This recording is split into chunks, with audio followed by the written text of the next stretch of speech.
Friends, welcome to cyber scripters. Python के इस learning session में हम जानेंगे ऑब्जेक्ट ओरिएंटेड प्रोग्रामिंग के बारे में। पाइथन में हम ये समझेंगे इस सेशन में क्लासेस कैसे होते हैं, क्लास क्या होता है, कैसे उसको हम इम्प्लीमेंट करते हैं, कैसे डिफाइन करते हैं, कैसे हम उसको यूज कर सकते हैं, ऑब्जेक्ट्स क्या होता है, मेथड्स क्या होती है और किस तरह से ऑब्जेक्ट ओरिएंटेड प्रोग्रामिंग और ऑब्जेक्ट ओरिएंटेड डिजाइन को हम करते हैं। तो आगे बढ़ते हैं। जो हमारे प्रिमिटिव डेटा स्ट्रक्चर्स है, जैसे कि integer, list, dictionary, float, Boolean, वो सिंपल डेटा स्टोर करने के लिए डिजाइन किए गए। जैसे कि एप्पल का कॉस्ट या किसी आदमी का नाम। सोचो अगर आपको कुछ थोड़ा कॉम्प्लेक्स स्टोर करना है। फॉर एग्जाम्पल, आप एक ऑर्गेनाइजेशन है, आपकी आपकी ऑर्गेनाइजेशन में 50 या 500 जो भी कुछ लोग काम कर रहे हैं, आपको उनका सारा डेटा स्टोर करना है। अब एम्प्लॉय के बारे में क्या डेटा हो सकता है? तो एम्प्लॉय का आईडी होगा, नाम होगा, डेट ऑफ बर्थ होगी, डेट ऑफ ज्वाइनिंग होगी, सैलरी, डेजिग्नेशन, मैनेजर, उसका एजुकेशनल क्वालिफिकेशन, कौन सी सिटी में है, कौन सी ऑफिस में काम करता है, उसके अलावा भी उसका एड्रेस, बहुत सारी चीजें आपको सिर्फ एक एम्प्लॉय के लिए स्टोर करनी होती है।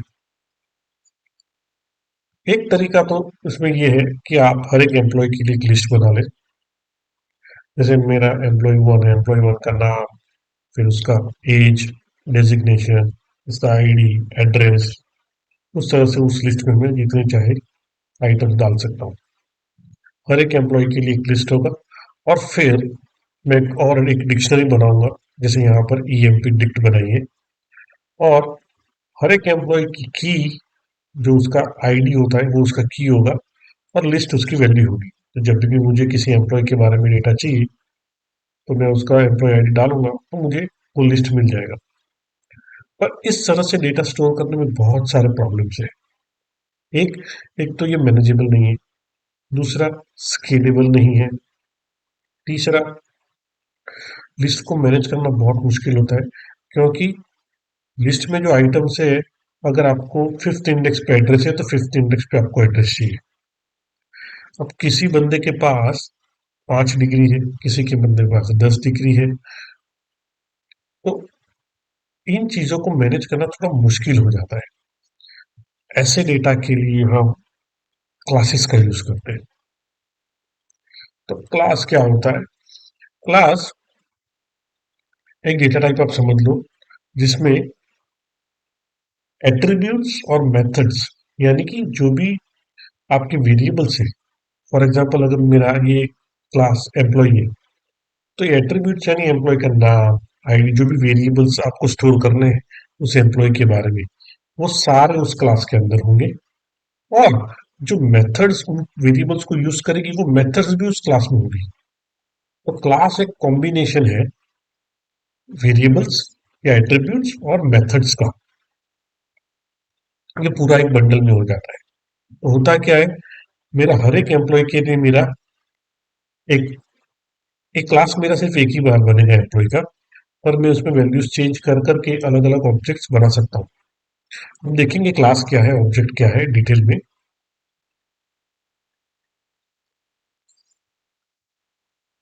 अब आप समझते हैं क्लास क्या है, ऑब्जेक्ट क्या है, इंस्टेंस क्या है। तो यहाँ पर ये जो टॉप राइट में जो डेफिनेशन है वो एक क्लास का डेफिनेशन है। तो समझ लीजिए कि मेरा एक क्लास है जिसका नाम है एनिमल, और उसमें तीन चीज मुझे एनिमल के बारे में स्टोर करनी है। टाइप टाइप यानी वो किस तरह का एनिमल है, वो गाय है, कुत्ता है, टाइगर है, क्या है। दूसरा उसका जेंडर, मेल है या फीमेल है, और उसका एज। मुझे सिर्फ तीन ही चीज स्टोर करनी है। तो मैं इस तरह से तीन वेरिएबल ले लूंगा उस क्लास में। एट्रीब्यूट्स बोलते हैं जनरली क्लास के अंदर जो हम वेरिएबल्स लेते हैं उसको। तो इस तरह के तीन एट्रीब्यूट्स ले लूंगा और मेरा ये क्लास का डेफिनेशन हो गया। अब इसको हम एक एग्जांपल लेके समझे तो समझ लो आपको एक हाउसिंग सोसाइटी बनानी है जिसमें आपको 10 घर बनाने हैं। तो सबसे पहले आप क्या करेंगे, आप बनाएंगे एक ब्लूप्रिंट। ब्लूप्रिंट एक पेपर पे बनाएंगे कि ग्राउंड फ्लोर पे मेरे कितने बेडरूम होंगे, फर्स्ट फ्लोर पे कितने बेडरूम होंगे, किचन का साइज क्या होगा, वॉशरूम कितने होंगे, हर एक रूम का मेरा साइज क्या होगा, स्टेयर्स किस तरह से होंगे, ये सारा ब्लूप्रिंट बनाते हो, वो है आपका क्लास। तो यहाँ अगर आप देखोगे तो ये मेरा एक डेफिनेशन हो गया है, इसको बोलते हैं हम क्लास। अब उस ब्लूप्रिंट का यूज करके जब आप एक्चुअल घर बनाना शुरू करोगे, वो घर आपके ऑब्जेक्ट्स है। अब यहाँ पर ये क्लास बन गया। अब इस क्लास में जब मैं एक्चुअल वैल्यू यहाँ पर स्टोर करूंगा टाइप, जेंडर और एज में, तो मेरा ऑब्जेक्ट बनेगा। और ऑब्जेक्ट बनाने के लिए हमें कॉल करना पड़ता है कंस्ट्रक्टर। तो कंस्ट्रक्टर को डिफाइन कर दे underscore underscore init underscore underscore से। पर जब कॉल करना होता है तो उसको क्लास के नाम से कॉल करते हैं। फॉर एग्जाम्पल यहाँ पर ये मेरा कंस्ट्रक्टर है एनिमल। मैंने पहला कंस्ट्रक्टर कॉल किया, मैंने वैल्यू दी काउ, फीमेल और 15। जैसे ही मैं कंस्ट्रक्टर कॉल करता हूँ तो मेमोरी में एक जगह मुझे एलोकेट होती है और वहां पर ये ऑब्जेक्ट बन जाता है काउ फीमेल 15। अब मैं दूसरा कंस्ट्रक्टर कॉल करता हूँ, फिर से कंस्ट्रक्टर कॉल करता हूँ एनिमल टाइगर फीमेल 10, मेरा ये ऑब्जेक्ट बन जाता है। अगर मैं टाइगर मेल 5 कॉल करूंगा और एक ऑब्जेक्ट बन जाएगा। तो इस हिसाब से आपके ऑब्जेक्ट्स बन रहे हैं। जैसे हमारे घर के केस में ब्लूप्रिंट था पहले हमारे पास, फिर हमने एक एक करके सारे घर बना दिए, वो हमारे ऑब्जेक्ट्स हो जाते हैं। अब ऑब्जेक्ट्स और इंस्टेंस में फर्क क्या है? बस ये सारे मेरे ऑब्जेक्ट्स है, पर अगर मैं इस वक्त इस ऑब्जेक्ट पे काम कर रहा हूं तो वो मेरा इंस्टेंस कहलाता है। उतना ही डिफरेंस है। जैसे घर के केस में मेरे 10 ऑब्जेक्ट है, मैंने 10 घर बना लिए, और इस वक्त मैं जिस घर में खड़ा हूँ या जिस घर के में मैं काम कर रहा हूँ, वो मेरा इंस्टेंस बन जाता है। मैं 5 नंबर के घर में भी काम कर रहा हूँ तो 5 नंबर का घर मेरा इंस्टेंस है। अगर मैं कल 7 नंबर के घर में जाके काम करूंगा तो वो मेरा इंस्टेंस होगा। जो जिस ऑब्जेक्ट पे आप इस वक्त काम कर रहे हैं वो आपका इंस्टेंस बन जाता है। तो ये है क्लास और ऑब्जेक्ट इंस्टेंस के बीच में डिफरेंस। हम इसको प्रोग्रामिंग में देखेंगे तो आपको और क्लियर हो जाएगा। अब दूसरा है फंक्शन वर्सेस मेथड्स। फंक्शन और मेथड में कोई डिफरेंस नहीं है। हम जो फंक्शंस क्लास के अंदर लिखते हैं उसे हम मेथड्स कहते हैं, वही मेजर डिफरेंस है। दूसरा एक डिफरेंस है कि जब भी आप मेथड लिखोगे तो सेल्फ करके एक वेरिएबल पास हो जाता है मेथड को।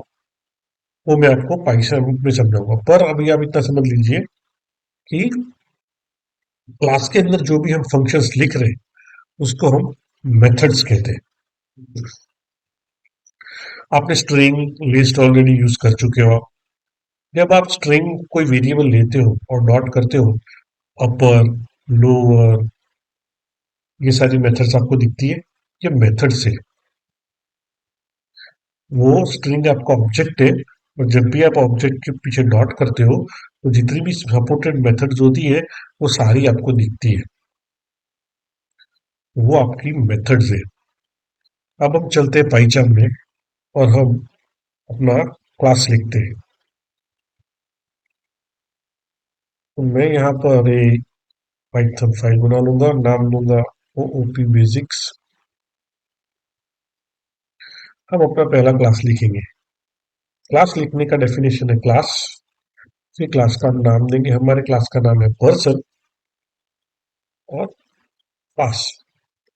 ये हमारा सबसे सिंपल क्लास है। ये क्लास कुछ नहीं करता, सिर्फ डेफिनेशन है क्लास, पर्सन और पास। और हम इसको रन करने की कोशिश करेंगे। ये रन हो चुका है, कुछ भी नहीं है इस क्लास में। अब एक काम करते हैं, इस क्लास में एक मेथड डाल देते हैं, डेफ डिस्प्ले। अब देखिए, जब भी मैं क्लास के अंदर कोई मेथड लिखता हूँ तो ये सेल्फ अपने आप आ जाता है। क्यों आता है वो मैं आपको थोड़ी देर में समझाता हूँ। पर ये एक मेजर डिफरेंस है मेथड और फंक्शंस में।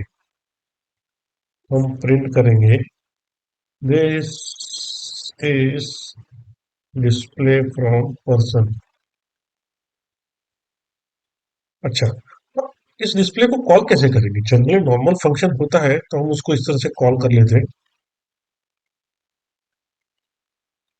तो क्लास के अंदर कोई फंक्शन है, आप उसको इस तरह से नहीं कॉल कर सकते। ये क्लास है, क्लास पे आप फंक्शन नहीं कॉल कर सकते हो, आपको उसके लिए आपको एक ऑब्जेक्ट बनाना पड़ेगा। तो सबसे पहले किसी भी क्लास को आपको यूज करना है तो आपको उसका ऑब्जेक्ट बनाना पड़ेगा। तो आइए ये पर्सन का पहले ऑब्जेक्ट बनाएंगे। ऑब्जेक्ट बनाने के लिए आपको कॉल करना है उसका कंस्ट्रक्टर। अब मैं पी डॉट डिस्प्ले कर सकता हूँ और रन करेंगे और ये प्रिंट हो गया, this is display from person. अब एक चीज आपने इसमें नोट की, जब मैंने डिफाइन किया था फंक्शन तो उसमें एक पैरामीटर एक्सपेक्टेड था सेल्फ, तो जब मैंने कॉल किया तब मैंने कोई पैरामीटर पास नहीं किया है। अब यहाँ पर होता यह है, जिस ऑब्जेक्ट पे आप ये डिस्प्ले कॉल करते हो वो ऑब्जेक्ट ही सेल्फ में जाता है और ये बाय डिफॉल्ट होता है, आपको इसके लिए कुछ नहीं करना है। तो जब भी आप कोई फंक्शन कॉल करोगे तो उसमें सेल्फ जाएगा, पर आपको उसको पास नहीं करना है, आपको कुछ नहीं करना है, सेल्फ पाइथन खुद पास कर देता है। अच्छा, अब हम डिफाइन करेंगे अपना कंस्ट्रक्टर। अभी तक हमने कंस्ट्रक्टर नहीं डिफाइन किया है। कंस्ट्रक्टर डिफाइन करने के लिए आपको इंप्लीमेंट करना होगा फंक्शन अंडरस्कोर इनिट। इसमें भी सेल्फ आएगा और यहाँ पर मैं जो भी मुझे एट्रीब्यूट्स चाहिए पर्सन के, वो मैं यहाँ पर डिफाइन कर सकता हूँ। सबसे पहला हम एट्रीब्यूट लेंगे नेम और दूसरा एट्रीब्यूट पर्सन की एज। अब ये नेम और एज आपको जब कंस्ट्रक्टर बनाएंगे तब पास करनी होगी। तो ये मेरा कंस्ट्रक्टर हो गया। अब जब भी मैं कंस्ट्रक्टर कॉल कर रहा हूँ और अगर मैंने इन्हें डिफाइन किया है तो मुझे वो सारे पैरामीटर्स पास करने पड़ेंगे सेल्फ के अलावा के। तो सेल्फ के अलावा हमारे पास क्या है, नाम हम पास करेंगे जॉन और एज लेट्स से 25। वो कॉल करके देखते हैं अब क्या हो गया। अब ये हुआ है कि हमने क्लास बनाया पर्सन, उसमें दो एट्रीब्यूट है नेम और एज, और हमने एक ऑब्जेक्ट कॉल किया, हमने एक पर्सन का ऑब्जेक्ट बनाया जॉन और 25 के नाम से। इतना हो चुका है। अब हम ये डिस्प्ले थोड़ा चेंज करेंगे। मैं प्रिंट करवाता हूँ name colon and age is self dot age. See, John का नाम और एज प्रिंट हो गई। हमने डिस्प्ले में कुछ भी नहीं पास किया। पर होता ये है, जब भी आप कोई क्लास की मेथड कॉल करते हो तो वो ऑब्जेक्ट उस मेथड को सेल्फ के रूप में पास हो जाता है और सेल्फ के जो भी वेरिएबल्स है उसको आप यूज कर सकते हो। अगर मैं एक और बनाऊं p is equal to person Maya comma 20, ये हमारा ऑब्जेक्ट है p1। हम p1 को भी डिस्प्ले करते हैं। सी, तो हो क्या रहा है यहाँ पर, यहाँ पर ये हमने डिफाइन जो डेफिनेशन किया है इसको बोलते हैं क्लास। और जब मैं कंस्ट्रक्टर कॉल करता हूँ और उसके एट्रीब्यूट्स को स्पेसिफिक वैल्यूज देता हूँ तब मेरा हो जाता है ऑब्जेक्ट। ऑब्जेक्ट क्रिएट होता है। तो ये P1 P2 में जितने चाहे ऑब्जेक्ट क्रिएट कर सकता हूँ इसके। अब मुझे क्या करना है, जब भी मुझे उसका कुछ डिस्प्ले करना है तो मुझे सिर्फ सिंपल वो मेथड्स कॉल करनी है। एक और मेथड ऐड कर लेते हैं। हम चेक करते हैं कि बंदा माइनर है या नहीं।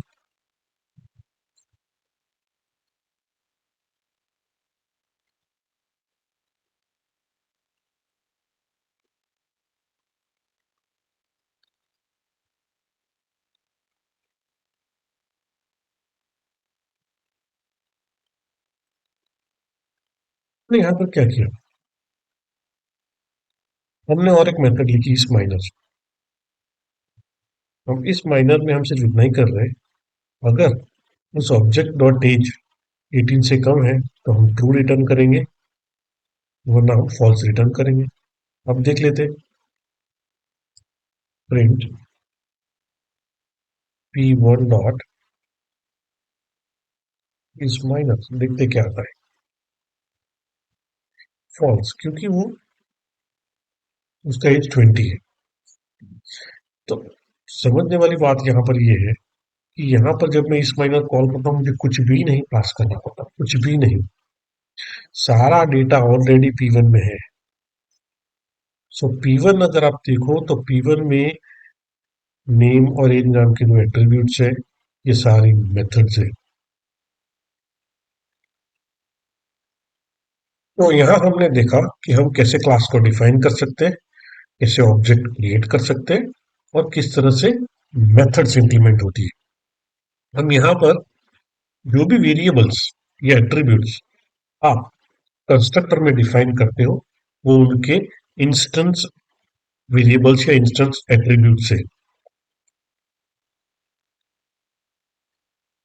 और वो आपको, आप उसको एक्सेस कर सकते हो ऑब्जेक्ट का यूज करके। फॉर एग्जाम्पल मैं ये प्रिंट कर सकता हूँ, print P dot name, print P dot age. So आप वो ऑब्जेक्ट को डॉट करके उसके सारे एट्रीब्यूट्स और मेथड्स का यूज कर सकते हैं। जैसे अगर हम इसको एग्जीक्यूट करेंगे तो हमें मिलेगा जॉन 25।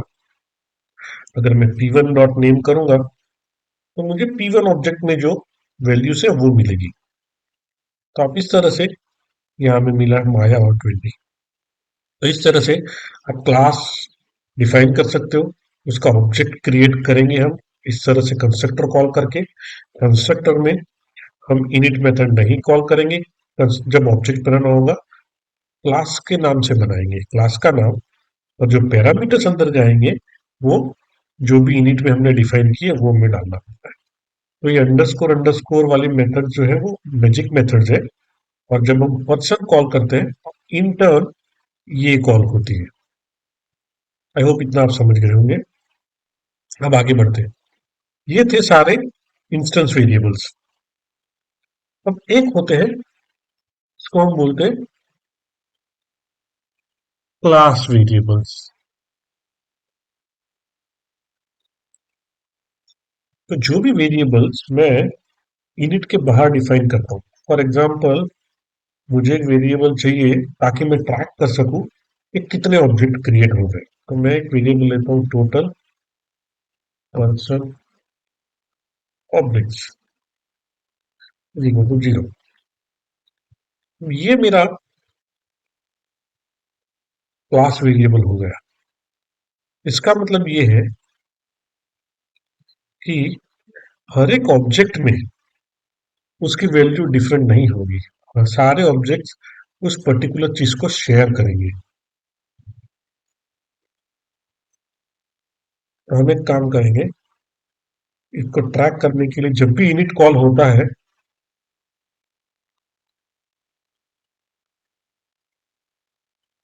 जब भी इनिट कॉल होता है, सी मुझे अगर ट्रैक करना है कितने ऑब्जेक्ट्स बन रहे हैं, तो उसका एक ही तरीका है। जब भी, क्योंकि ऑब्जेक्ट बनाने के लिए आपको एक सबसे बेसिक रिक्वायरमेंट है, आपको कंस्ट्रक्टर कॉल करना पड़ेगा।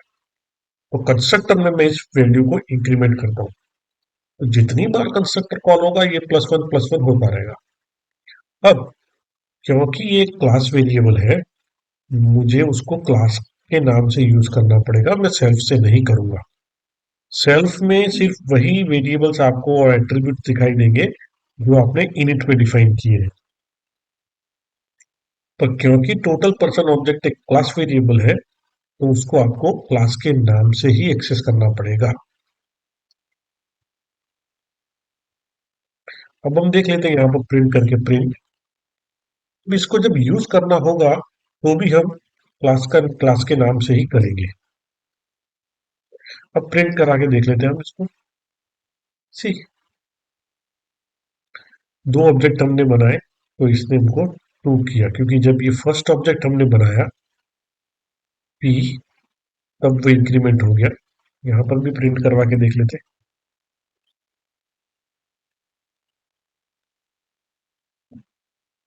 CA1 आ गया। तो जब जितनी बार कंस्ट्रक्टर कॉल हो रहा है वो हमारा इंक्रीमेंट हो रहा है, और इस वेरिएबल की वैल्यू सारे ऑब्जेक्ट्स में सेम होगी। सी, ये इंस्टेंस वेरिएबल हर ऑब्जेक्ट के हिसाब से बदलेगा। हमारा पी ऑब्जेक्ट था, उसमें नेम था जॉन। अगर मैं P1 में जाऊंगा तो नाम बदल जाएगा माया। एज भी दोनों की इस हिसाब से बदलेगी। पर ये जो वेरिएबल है इसकी वैल्यू कॉमन रहेगी सारे ऑब्जेक्ट्स में। तो अगर मैं ऑब्जेक्ट के नाम से भी प्रिंट करूंगा, मुझे सेम ही वैल्यू मिलेगी, C2। तो मैं क्लास वेरिएबल्स को ऑब्जेक्ट के नाम से भी एक्सेस कर सकता हूँ, या क्लास के नाम से भी एक्सेस कर सकता हूँ।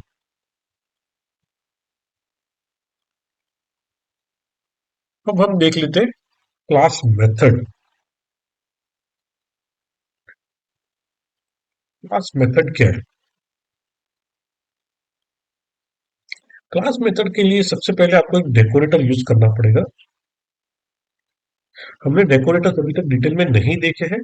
नेक्स्ट सेशन में मैं डेकोरेटर्स पे ही लेने वाला हूँ, पर फिलहाल आप इतना मान लीजिए कि अगर आपको क्लास मेथड डिफाइन करनी है तो आपको at the rate class method उसके ऊपर लिखना पड़ता है। बाकी चीजें सेम है। अब हम एक क्लास मेथड लिखेंगे।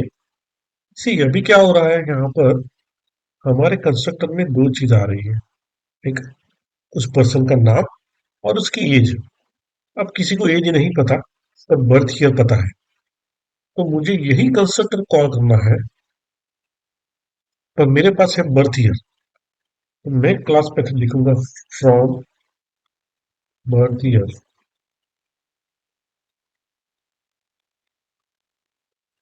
अब यहाँ पर इस बंदे के पास एज नहीं है, तो मैं उससे उसका नाम पूछता हूँ, और कौन से ईयर में उसका बर्थ हुआ वो हमने उसको पूछ लिया।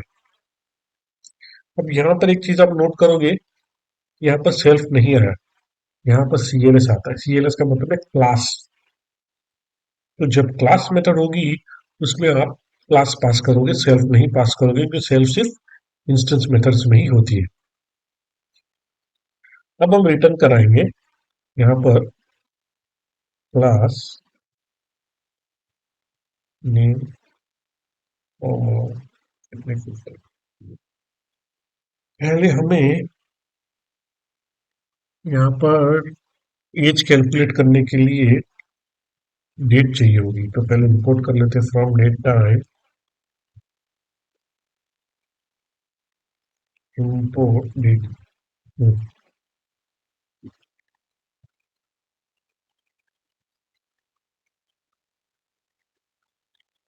अब हमारे पास नाम है और बर्थ ईयर है। इस पर से हमें कैलकुलेट करनी है उसकी एज।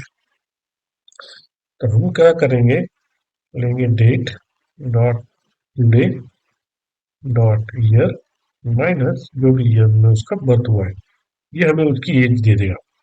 अब हम क्या कर रहे हैं यहाँ पर, हम यही कंस्ट्रक्टर कॉल कर रहे हैं। अगर आप देखोगे तो CLS क्लास का नाम है, तो ये it is as good as person comma name comma date dot today dot year minus year. ये क्या देगा हमें, ये हमें ऑब्जेक्ट देगा पर्सन का। तो हम इस क्लास मेथड का यूज करके पर्सन का ऑब्जेक्ट बना रहे हैं, पर उसके लिए हमारे पास डिटेल्स ये नहीं है, डिटेल्स कुछ और है। हम कुछ और डिटेल्स में से रेलेवेंट डिटेल्स निकाल के यही कंस्ट्रक्टर कॉल कर रहे हैं। देख लेते एक बार। So P3 is equal to, again मेरी क्लास मेथड्स में इस तरह से कॉल करूंगा, पर्सन डॉट क्लास का नाम डॉट वो मेथड, इस तरह से कॉल होगी। और हमें क्या पास करना है, नेम, मैं बोलता हूँ जय, और हमें यहाँ पर बर्थ ईयर पास करना है। तो मैं पास करता हूँ 2000। P3 डॉट डिस्प्ले करते हैं, देखते हैं क्या बनता है। सी, नेम जय, एज इज 23। क्या हुआ यहाँ पर हमें कंस्ट्रक्टर कॉल करना है। पर उस कंस्ट्रक्टर कॉल करने के लिए जो हमने कंस्ट्रक्टर डिफाइन किया है, उसमें जो डेटा चाहिए वो मेरे पास नहीं है। तो मैं अभी समझ लो कि मैं एक और कंस्ट्रक्टर लिख रहा हूँ।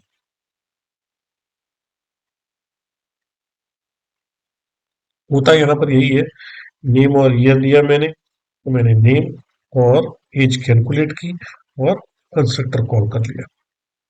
ये क्लास मेथड जनरली यूज होती है फैक्ट्री मेथड्स में।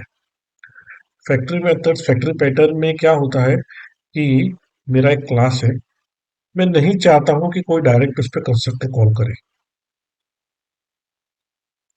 मैं चाहता हूं कि कोई दूसरा मेरा मेथड है वो कॉल होगी, और वो मेथड एक कंस्ट्रक्टर कॉल करके ऑब्जेक्ट बना के रिटर्न करेगी। तो जनरली बहुत कम आप उसका यूज करोगे, पर आपको पता होना चाहिए है क्या।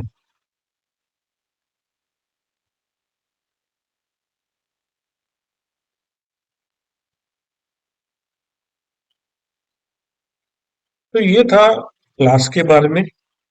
हमने देखा कि हम कैसे क्लास डिफाइन कर सकते हैं, और कैसे मेथड्स, क्लास मेथड क्या होती है, इंस्टेंस वेरिएबल क्या होता है, क्लास वेरिएबल्स क्या होता है, ये हमने देख लिया। अब हम देखेंगे इनहेरिटेंस के बारे में।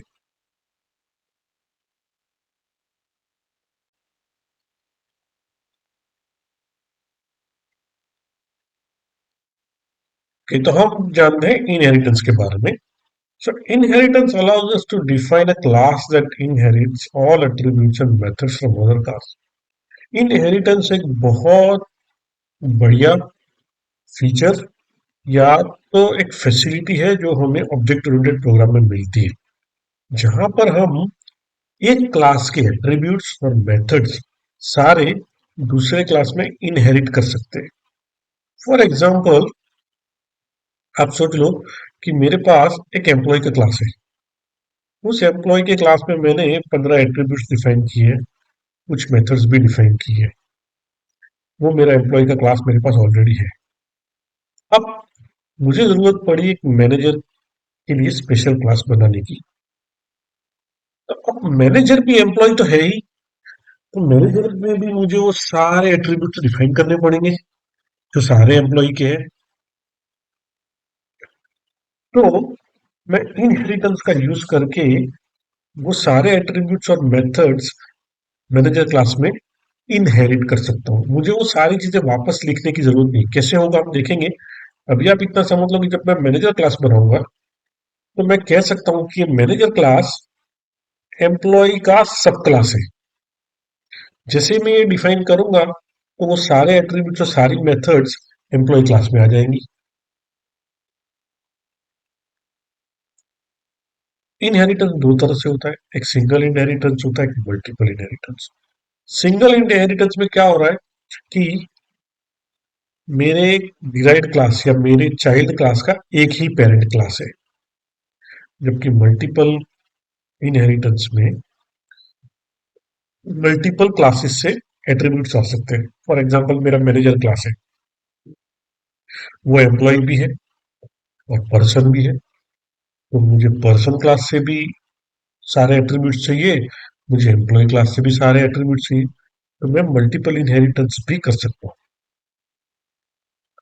ये आपको क्लियर होगा जब हम एक्चुअल इसको देखेंगे। तो चलिए चलते हैं पाइथन में और देखते हैं इस चीज को। हम एक और नई फाइल बना लेते हैं। हम उसको नाम देंगे इनहेरिट। तो चलिए फटाफट एक क्लास बना लेते हैं, क्लास पर्सन, और हमारा कंस्ट्रक्टर लिख लेते हैं। इसमें नेम और एक आईडी ले लेते हैं।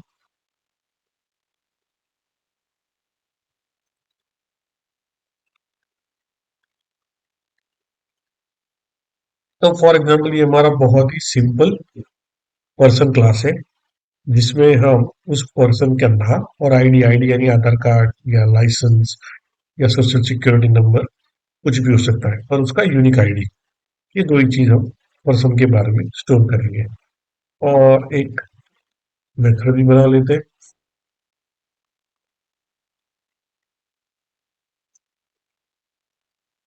Self dot name ID self dot ID. ये हमारा बहुत ही बेसिक एक क्लास बन चुका है। हम एक ऑब्जेक्ट बना लेते हैं चेक टेस्ट करने के लिए, person your, let's say P dot display. इसको एग्जीक्यूट करके एक बार देख लेते हैं सब सही है। तो ये हमारा ऑब्जेक्ट प्रिंट हो गया। ओ, आईडी, ओके, आईडी सही प्रिंट हो गया। तो ये हमारा ऑब्जेक्ट बन चुका है। अब हमें एक एम्प्लॉय क्लास का चाहिए अभी। हमें एक एम्प्लॉय क्लास लिखना है, पर हम चाहते हैं कि उस एम्प्लॉय क्लास में, सी एम्प्लॉय भी एक इंसान तो है, पर्सन तो है ही, तो उसमें भी ये एट्रीब्यूट्स तो होने ही चाहिए। तो जब मैं एम्प्लॉय क्लास लिखूंगा, तो मुझे ये सारी चीजें वापस लिखने की जरूरत नहीं है। मैं ये सारी चीजें इनहेरिट कर सकता हूँ। कैसे? मैं क्लास लिखूंगा एम्प्लॉय, पर इस बार मैं ब्रैकेट करके उसमें लिखूंगा पर्सन। अब यहाँ क्या हो रहा है? यहाँ हो रहा है कि एक्चुअली हम इस पर्सन क्लास को एक्सटेंड कर रहे हैं एम्प्लॉय से। तो जो भी मैं एट्रीब्यूट्स नए डिफाइन करूंगा, वो मेरे एम्प्लॉय के नए एट्रीब्यूट्स होंगे। तो पर्सन के एट्रीब्यूट्स तो अवेलेबल है ही मुझे। तो हम एक काम करेंगे, हम इसमें कुछ भी नहीं लिखते एम्प्लॉय क्लास में। ये हमारा एम्प्टी क्लास है, तो इसमें ना कोई एट्रीब्यूट्स होने चाहिए, ना कोई मेथड्स। और चलो एक काम करते हैं, हम एक ऑब्जेक्ट बनाते हैं एम्प्लॉय क्लास का। E is equal to employ, और मैं इसमें पास करता हूँ जॉन और 30। मैं करता हूँ ई डॉट डिस्प्ले।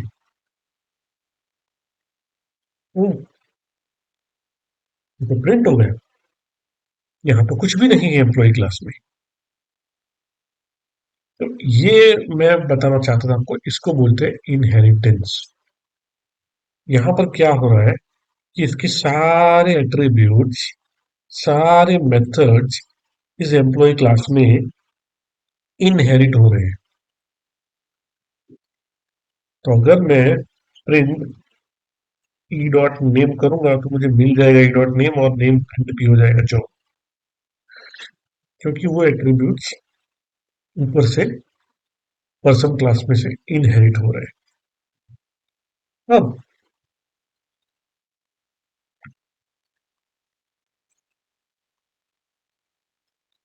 सी एम्प्लॉय क्लास हमने ऐसे ही तो बनाया नहीं है, कुछ एम्प्लॉय क्लास का भी कुछ मतलब होगा। तो एम्प्लॉय क्लास का भी अपना एक खुद कंस्ट्रक्टर होगा। तो हम एम्प्लॉय क्लास का कंस्ट्रक्टर लिख लेते हैं। अब एम्प्लॉय क्लास का जब मैं कंस्ट्रक्टर लिखूंगा, तो मुझे उसमें पेरेंट क्लास के एट्रीब्यूट्स भी लेने पड़ेंगे, और एम्प्लॉय के नए एट्रीब्यूट्स भी लेने पड़ेंगे। लेट्स से एम्प्लॉय के लिए मेरा कंपनी नेम, सैलरी और डेजिग्नेशन, नए 3 एट्रीब्यूट्स पे बना रहा हूँ। तो self dot company name is equal to C name, self dot salary is equal to salary, और self dot designation is equal to desig. अब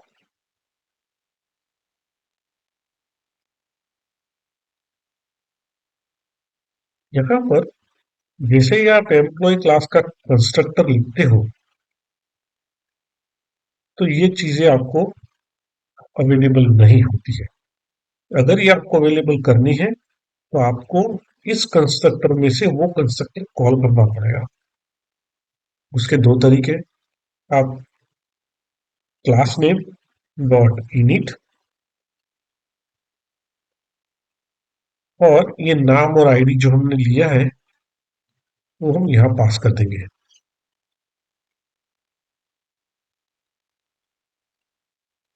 दूसरा तरीका है super dot init name comma ID. दोनों में से आप कुछ भी यूज कर सकते हो। हम यूज करेंगे सुपर। पर अगर आप ये कंस्ट्रक्टर नहीं कॉल करते हो सुपर का, तो आपको पेरेंट के एट्रीब्यूट्स नहीं मिलेंगे। जब तक आप ये कंस्ट्रक्टर नहीं डिफाइन करते हो चाइल्ड क्लास में, तब तक पेरेंट के एट्रीब्यूट्स आपको अवेलेबल है। और जैसे ही आप कंस्ट्रक्टर डिफाइन करते हो, तो ये मैंडेटरी हो जाता है आपको कि पेरेंट का कंस्ट्रक्टर कॉल करना। आप नहीं करोगे तो नहीं मिलेगा। फॉर एग्जाम्पल, मैं नहीं करता हूँ कॉल पेरेंट का कंस्ट्रक्टर। अब देख लेते हैं, E is equal to employ, क्या क्या मुझे पास करना है। जॉन, आईडी, कंपनी का नाम, सैलरी और designation manager.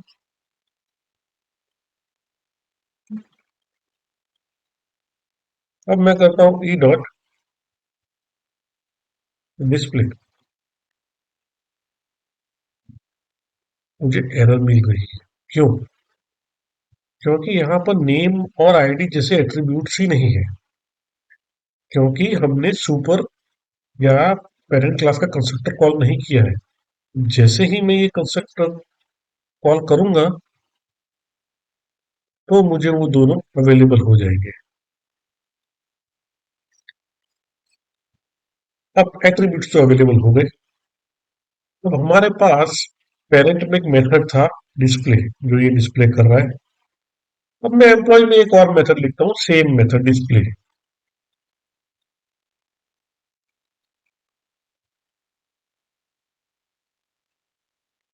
Company self dot company name and हम सिर्फ दो ही चीज अभी प्रिंट करवाते हैं, सैलरी सेल्फ डॉट सैलरी। अब देखते क्या होता है। दोनों मेरे चाइल्ड और पेरेंट दोनों में डिस्प्ले नाम का फंक्शन है, सेम नाम का फंक्शन है। तो क्या होगा? कौन सा कॉल होगा? ये जो चाइल्ड का ही कॉल होगा, ये वाला कॉल हो रहा है। अब मुझे पेरेंट का चाहिए, तो आप ये कर सकते हो यहाँ पर सुपर डॉट डिस्प्ले, सुपर का यूज करके आप वो कॉल कर सकते हो। अब दोनों कॉल होंगे। अब देखिए क्या होता है। ये पहले मेरे सुपर डॉट डिस्प्ले का आउटपुट है और नेक्स्ट जो है वो है चाइल्ड में जो हमने डिस्प्ले रखा है उसका आउटपुट।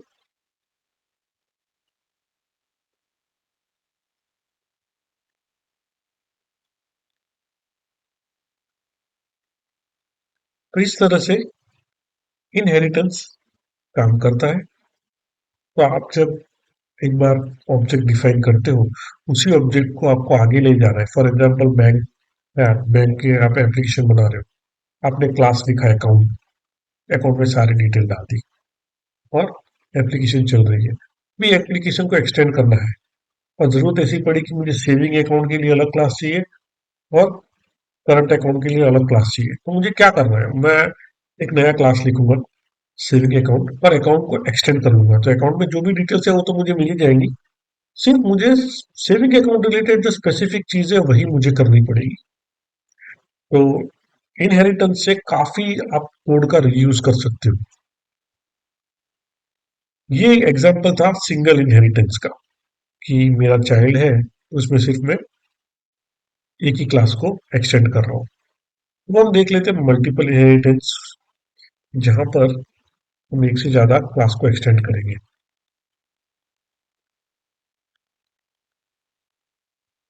यहाँ पे क्लास लिखते हैं बेस वन।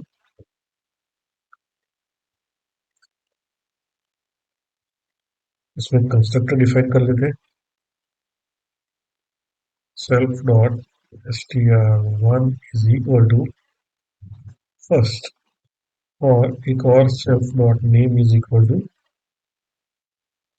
Base one. तो ये मेरा एक क्लास हो गया। अब एक और क्लास डिफाइन कर लेते हैं बेस टू नाम से। इसमें भी कंस्ट्रक्टर डिफाइन कर लेते हैं, self dot str2 is equal to second, और self dot name is equal to base two. अब इसमें एक चीज आप देख लो कि यहाँ पर ये जो वेरिएबल है str1, ये एट्रीब्यूट, और ये एट्रीब्यूट दो अलग है दोनों क्लास में, पर ये वाला एट्रीब्यूट दोनों शेयर कर रहे हैं। इसको हम डिटेल में देखेंगे, और आप ध्यान रखना।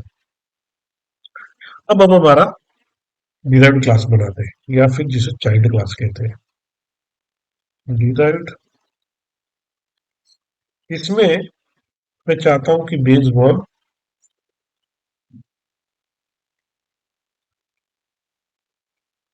और बेस टू दोनों से मैं इनहेरिट करूं। इसका भी कंस्ट्रक्टर लिख लेते हैं। इसके कंस्ट्रक्टर में सबसे पहले हमको क्या करना पड़ेगा, दोनों सुपर क्लास के कंस्ट्रक्टर कॉल करने पड़ेंगे। अब यहाँ पर दो क्लास है तो मैं सुपर का यूज नहीं कर सकता, तो मैं करूंगा बेस वन डॉट इनिट और बेस टू डॉट इनिट। ये मेरा कंस्ट्रक्टर हो गया। और एक डिस्प्ले फंक्शन भी लिख लेते हैं,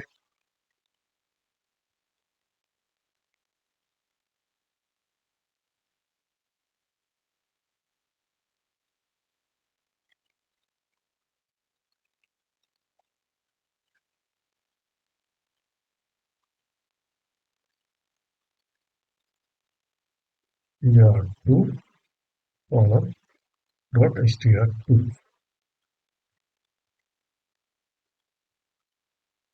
और सेल्फ डॉट नेम भी प्रिंट करवा लेते हैं।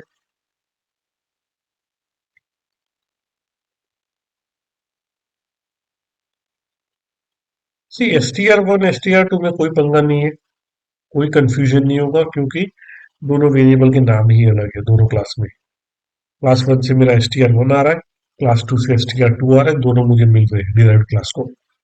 पर नेम, नेम जो एट्रीब्यूट है वो बेस वन में भी है, बेस टू में भी है। तो मुझे कौन सा मिलेगा, बेस वन मिलेगा, बेस टू मिलेगा? बेस वन में नेम की वैल्यू है बेस वन, और बेस टू में है नेम की वैल्यू बेस टू। तो अब मुझे डिराइव्ड क्लास में कौन सा मिलेगा, चलिए देखते हैं पहले। तो पहले मैं ऑब्जेक्ट बना लेता हूँ डिराइव्ड क्लास का, और dd डॉट डिस्प्ले करते हैं। अब देखते हैं क्या हमें डिस्प्ले क्या देता है। ओ, मुझे यहाँ पर सेल्फ पास करना था। ओके। ओके, तो हमें क्या मिला, हमें मिला str1 में फर्स्ट है, और str2 में सेकंड है। ये str2 में सेकंड है यहाँ पर, इसमें तो कोई कंफ्यूजन नहीं था। पर नेम, नेम में मुझे मिला बेस टू, तो मुझे बेस वन क्यों नहीं मिला? कुछ भी मिल सकता था, बेस वन या बेस टू। वो इसलिए क्योंकि जो लास्ट कंस्ट्रक्टर कॉल होगा वो सारे कॉमन एट्रीब्यूट्स को ओवरराइड करेगा। तो क्योंकि हमने बेस टू का कंस्ट्रक्टर लास्ट में कॉल किया है, तो नेम में बेस टू के क्लास में जो नेम की वैल्यू थी वो आई है।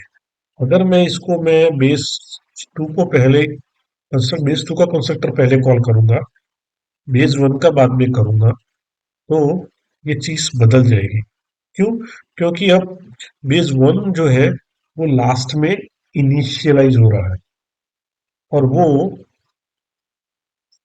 बेस वन के सारे कॉमन एट्रीब्यूट्स को ओवरराइड करेगा। तो अगर आपके पास आप एक से ज्यादा क्लास से इनहेरिट कर रहे हो, उसमें कॉमन एट्रीब्यूट्स है, तो जो क्लास सबसे लास्ट में इनिशिएट होगा उसी क्लास की वैल्यूज आएगी उन एट्रीब्यूट्स में। तो इस तरह से आप एक से ज्यादा क्लास से भी इनहेरिट कर सकते हो डेटा।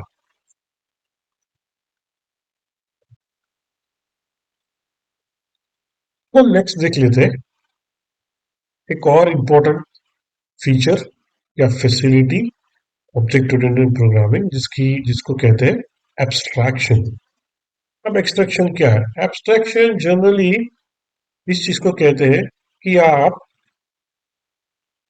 कुछ इम्प्लीमेंटेशन डिटेल्स आप छुपाना चाहते हो यूजर से, या फिर आप ये मेक श्योर करना चाहते हो कि अगर कोई आपके क्लास को एक्सटेंड कर रहा है तो वो कुछ मेथड्स डेफिनेटली इम्प्लीमेंट करे।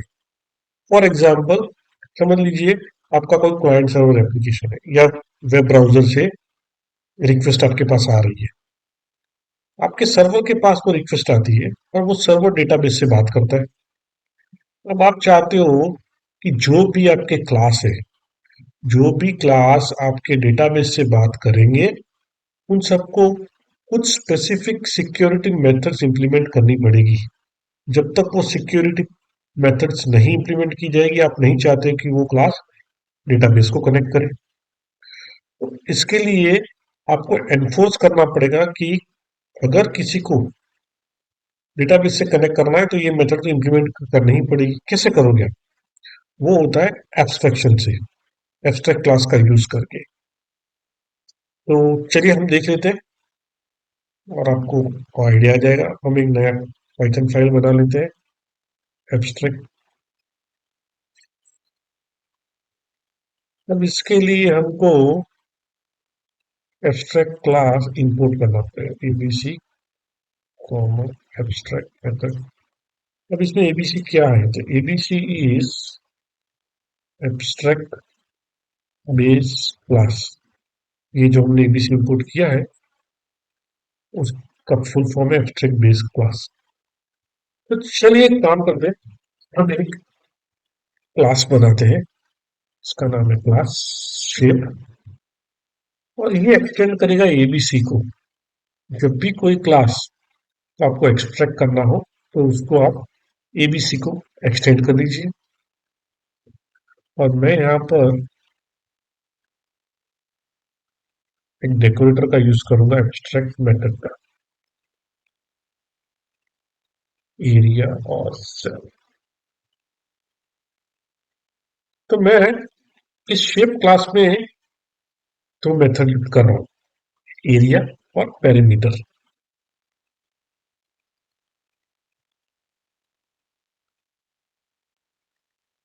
अब यहाँ पर इस एरिया और पेरीमीटर मेथड में कोई भी इम्प्लीमेंटेशन नहीं है, कुछ नहीं करती ये मेथड भी। पर मैं चाहता हूं कि जो भी क्लास इस शेप क्लास को एक्सटेंड करेगा उसको ये मेथड इंप्लीमेंट करनी ही पड़ेगी। तो अब देखिए, मैंने यहाँ पर लिख दिया एब्स्ट्रैक्ट मेथड। अब जो भी क्लास, फॉर एग्जांपल मेरा एक क्लास है rectangle,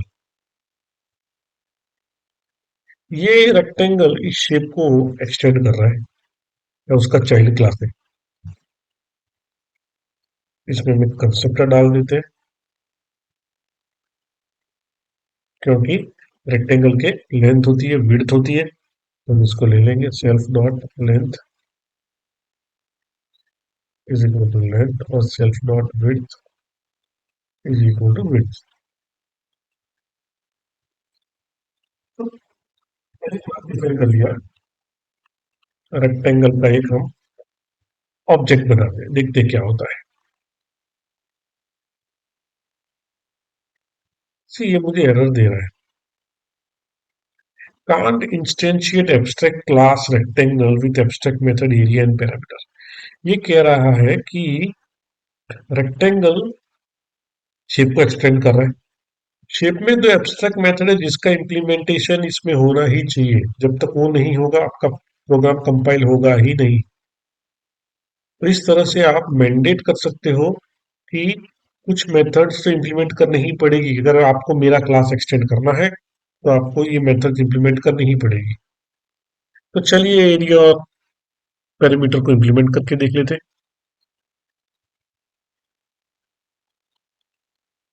area return what is area, 2 multiplied by self dot length multiplied by self dot width। और पेरीमीटर भी कर लेते हैं। रिटर्न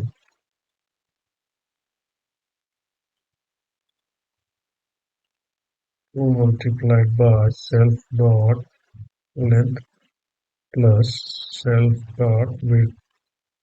सॉरी, यहाँ पर इसकी जरूरत नहीं है क्योंकि area is length into width। अब हम देखते क्या होता है।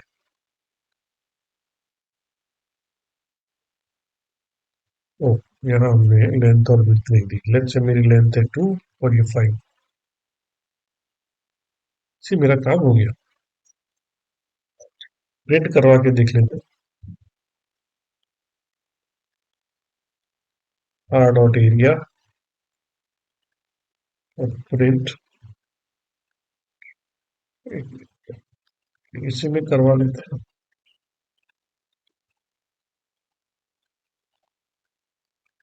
Area R dot area and perimeter.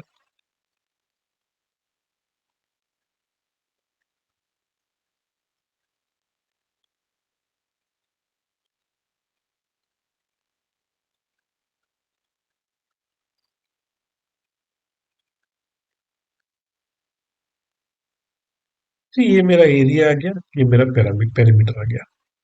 कहने का मतलब ये है कि अगर आप चाहते हो कि अगर आपने कोई क्लास लिखा है और आप चाहते हो इस क्लास को एक्सटेंड करना हो तो कुछ मेथड्स तो इम्प्लीमेंट करनी ही पड़ेगी। तो आप उसको एब्स्ट्रैक्ट बना दीजिए और जो भी उसको एक्सटेंड करेगा उसको इम्प्लीमेंट करनी ही पड़ेगी। आइए एक और हम इसका एग्जांपल लेते हैं। सर्कल एक और शेप लिख लेते हैं।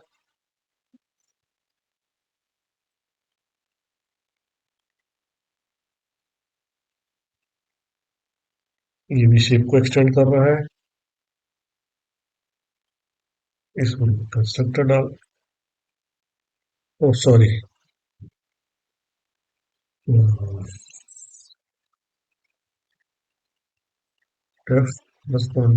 इनिट।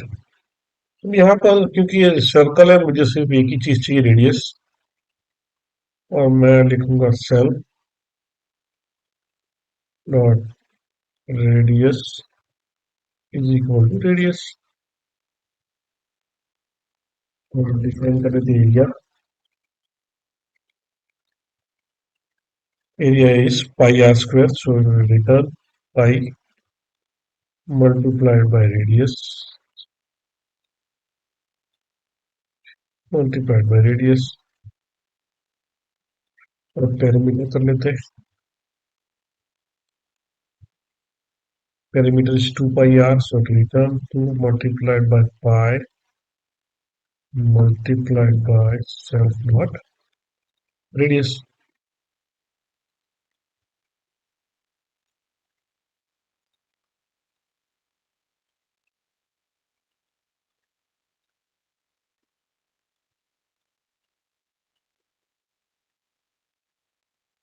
अब हम एक सर्कल का बना लेते हैं।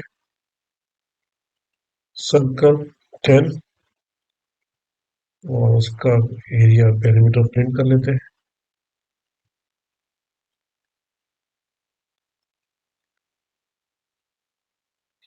C dot area C dot perimeter. तो ये मुझे मिल गया सर्कल का एरिया और पेरीमीटर। तो इस तरह से आप एब्स्ट्रैक्शन का यूज करके ऑब्जेक्ट ओरिएंटेड डिजाइन और प्रोग्रामिंग कर सकते हो। एक और देख लेते हैं। अब हमने ये रेक्टेंगल लिखा है फॉर एग्जांपल, रेक्टेंगल का शेप ये सब हो गया। अब इनहेरिटेंस किस तरह से आपको हेल्प करता है ये भी मैं एक बार बताता हूँ। लेट्स से मैं एक और लिखता हूँ क्लास स्क्वायर, और मैं एक्सटेंड करता हूँ रेक्टेंगल को। और यहाँ पर क्योंकि ये स्क्वायर है मुझे सिर्फ लेंथ चाहिए, क्योंकि स्क्वायर में सारी लेंथ सेम होती है, तो लेंथ विड्थ सब सेम है, तो उसमें लेंथ और विड्थ दोनों मांगने का कोई मतलब नहीं बनता। तो मैं सिर्फ लेंथ लूंगा, और self dot length is equal to length करूंगा मैं। और यहां से अब मैं सुपर रेक्टेंगल का कंस्ट्रक्टर कॉल करूंगा, और लेंथ को दो बार डाल दूंगा। बस इतना ही करने से मेरे स्क्वायर का एरिया और पैरामीटर निकल जाएगा। रीजन, ये दोनों मेथड्स क्योंकि मैंने रेक्टेंगल को एक्सटेंड किया है, तो ये दोनों मेथड्स ऑलरेडी मेरे पास अवेलेबल है। ये दोनों पैरामीटर भी मेरे पास अवेलेबल है। तो मैंने क्या किया, रेक्टेंगल का इनिट कॉल कर लिया, लेंथ और विड्थ दोनों सेम है तो दोनों में लेंथ भेज दिया, और मेरा काम हो गया, मुझे और कुछ भी करने की जरूरत नहीं है। सो अगर मैं स्क्वायर का ऑब्जेक्ट बनाता हूँ, for example S Q is equal to square 4, और मैं सीधा उसका एरिया और पेरीमीटर प्रिंट करूंगा तो मुझे मिल जाएगा।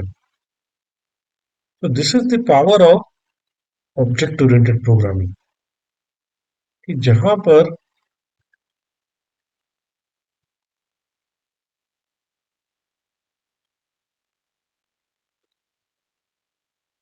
आपका ऑलरेडी कुछ डिफाइंड है, उसको आप एक्सटेंड करके बहुत आसानी से बहुत कम कोड में बहुत सारी चीजें अचीव कर सकते हो। सी हमने एक स्क्वायर लिखा है, रेक्टेंगल में से स्क्वायर का रेडियस और एरिया और पेरीमीटर करना है, तो बहुत आसान है मेरे लिए।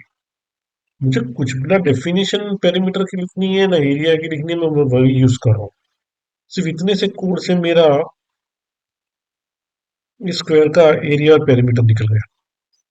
तो इस तरह से आप एब्स्ट्रैक्शन और इनहेरिटेंस का यूज करके आपके कोड को बहुत, एक तो इससे कोड बहुत सिक्योर होता है। रीजन बीइंग, आपके जो भी एट्रीब्यूट्स है क्लास के अंदर है, आप चाहे तो उनको प्राइवेट भी बना सकते हो, बाहर से एक्सेस बंद करना है तो भी पॉसिबल है। और दूसरा, सब कुछ एक ही पैकेज में है आपका, आपके मेथड्स, आपके एट्रीब्यूट्स दोनों। तो वो कोड मैनेज भी बहुत अच्छा होता है, स्केलेबल होता है, क्योंकि इनहेरिटेंस और एब्स्ट्रैक्शन का यूज करके आप कोड को स्केलेबल कर सकते हो। तो बहुत सारे बेनिफिट्स हैं। बस एक ही चीज है, इसको मास्टर करने के लिए थोड़ा प्रैक्टिस की जरूरत पड़ती है। तो आप इसको प्रैक्टिस कीजिए, और अगर आपको कुछ भी प्रॉब्लम आती है, just drop me a comment, I reply you back.